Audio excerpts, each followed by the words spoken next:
నమస్తే. నేను మీ కుప్ప పద్మిని. ఇన్నాళ్ళు మీ సపోర్ట్‌ని నాకందిస్తూ, మీ ప్రేమని నాకందిస్తున్న ప్రతి ఒక్కరికి కృతజ్ఞతలు. ఇప్పుడు చూడబోతున్న ఈ వీడియో కూడా ఖచ్చితంగా మీకు ఉపయోగపడుతుంది. లైక్, షేర్ అండ్ సబ్స్క్రైబ్ చేసి మీ ఇష్టాన్ని, అలాగే మీ సపోర్ట్‌ని నాకందించండి. అలాగే ఈ వీడియో పట్ల మీ అభిప్రాయాన్ని కామెంట్ సెక్షన్‌లో కామెంట్ చేసి నాకు తెలియజేయండి. నమస్తే. నమస్తే. Welcome to our channel. నేను పద్మిని. ప్రస్తుతం మనతో పాటు ప్రముఖ వాస్తు జ్యోతిష నిపుణులు, numerologist, shamanic healer doctor T. Rajavardhan గారు ఉన్నారు. మాట్లాడదాం. సార్ నమస్తే సార్. నమస్తమ్మా. మనకున్నటువంటి 9 ప్లానెట్స్ లో కూడా చాలా మేజర్ రోల్ ని ప్లే చేస్తాయి. బట్ అవునమ్మా. కుజుడు పాత్ర చాలా చాలా ఉందమ్మా. వైశిష్ట్యమైంది అనేది మనందరికీ అవును. తెలిసిందే. చాలా పోర్ట్ఫోలియోస్ ఉన్నాయి ఆయనకి. అటు అవును. వివాహము, పిల్లలు, అప్పులు అప్పులు. చాలా రోల్ ని ప్లే చేస్తుంది. ఎందుకంటే ఇవాళ రేపు అందరూ అప్పుల బాధలతో సోదరులు డెఫినెట్లీ.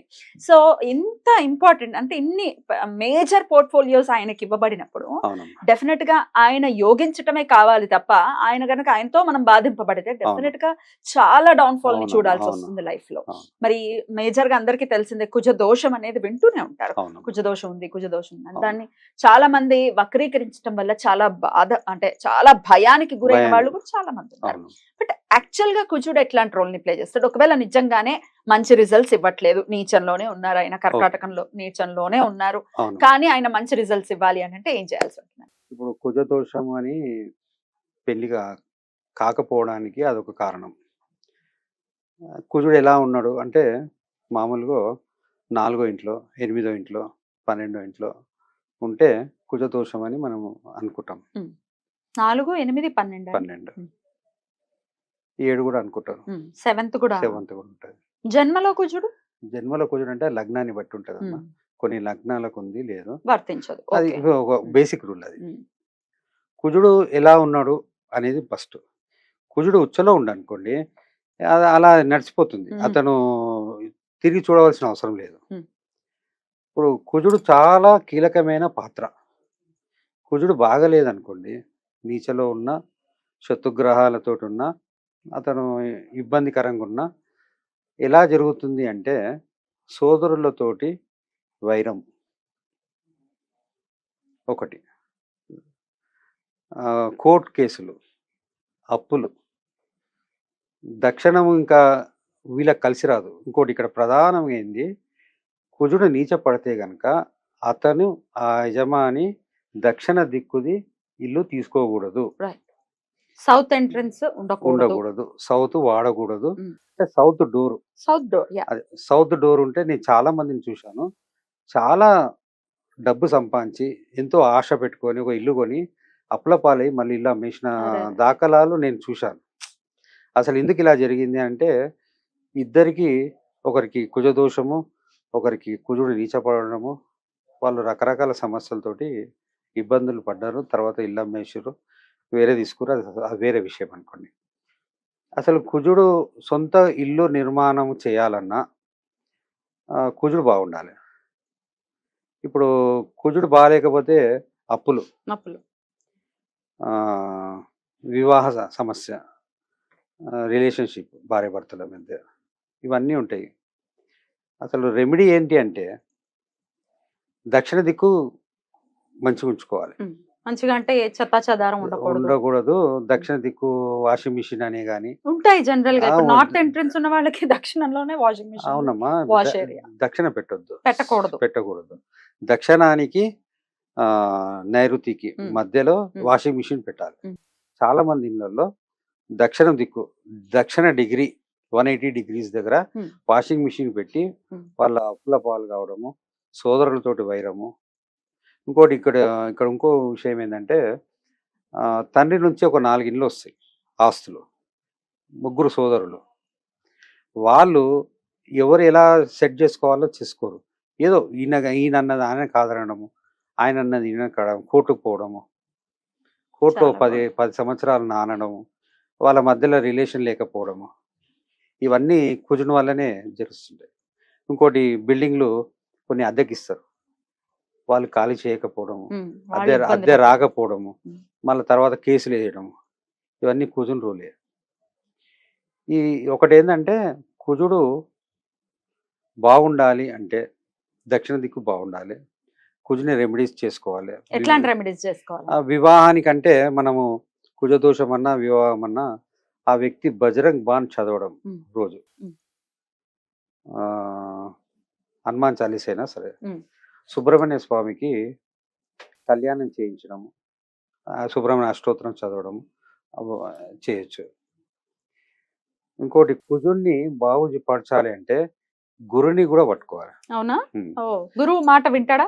గురువు ఉంటే కొద్ది రిలీఫ్ ఉంటుంది. రిలీఫ్ ఉంటుంది. రిలీఫ్ ఉంటుంది. ఓ, ఓకే. ఇప్పుడు ఆ కుజగ్రహాన్ని గురువు చూశాడు అనుకోండి, ఒక రిజల్ట్స్. ఓ, ఎవరు చూడలేదు అనుకోండి, అదొక రిజల్ట్స్. ఉమ్, ఇంకోటి శత్రుగ్రహాలు చూశాయనుకోండి, ఒక రిజల్ట్స్. ఉమ్, ఇక్కడ గురువు వల్ల అతనికి కొద్ది రిలీఫ్ ఉంటుంది. ఉమ్, ఈ కుజగ్రహానికి సంబంధించిన సమస్యల నుంచి బయటపడాలంటే గురువును అంటే మనము దక్షిణంలో గురువు అంటే 3వ నంబర్, 3 పసుపు కొమ్మలు, 3 పసుపు పసుపు కొమ్మలు ఉమ్, 3 తీసుకొని ఉమ్, ఒక వైట్ క్లాత్ లేకుంటే ఎల్లో క్లాత్ లో కట్టేసి ఉమ్, చక్కగా పసుపు కుంకుమ అగరబత్తి పుట్టి ఉమ్, దక్షిణంలో పెట్టడం. దక్షిణంలో పెట్టడం అంటే ఇంచుమించు గురు బలాన్ని వంటిల్లో అక్కడే వస్తుంది. దక్షిణం కొంచెం ఆగ్నేయం. 180 డిగ్రీస్ ఎక్కడ ఉంటుందో మనము చూసుకో. జామెట్రీ పెట్టి సెంటర్ లో Compass చూస్తే పెట్టుకొని, 180 డిగ్రీస్ వస్తుంది. ఉమ్, దక్షిణం అంటే 180 డిగ్రీస్. ఉమ్, ఆ 180 డిగ్రీ మీ దగ్గర ఉమ్. మనం ఆ పసుపు కొమ్మలు పెట్టడం వల్ల గురువు యాక్టివేట్ అవుతాడు. ఏదైనా సెల్ఫ్ ఉందంటే సెల్ఫ్ లో సెల్ఫ్ లో పెట్టొచ్చు, డ్రాలో పెట్టొచ్చు, ఉమ్. ఎక్కడైనా పెట్టొచ్చు. ఏ రోజు పెట్టమంటారు అది? గురువారం పెట్టండి. గురువారం గురువారం పెట్టండి. ఉమ్. అయితే కోర్టు కేసులు ఇవన్నీ ఉంటాయి కదా, దానికి ఉపశమనం ఏంటంటే కోర్టుకు వెళ్ళేటప్పుడు ఖజూరు పండ్లు, ఉమ్, ఆ, ఖజూరు పండ్లు ఒక 11 ఉమ్. లేదా 9 ఉమ్. రెడ్ క్లాత్ లో చుట్టుకొని ఉమ్, జోలో పెట్టుకోవాలి. ఉమ్, కోర్టుకి వెళ్ళినాక ఉమ్.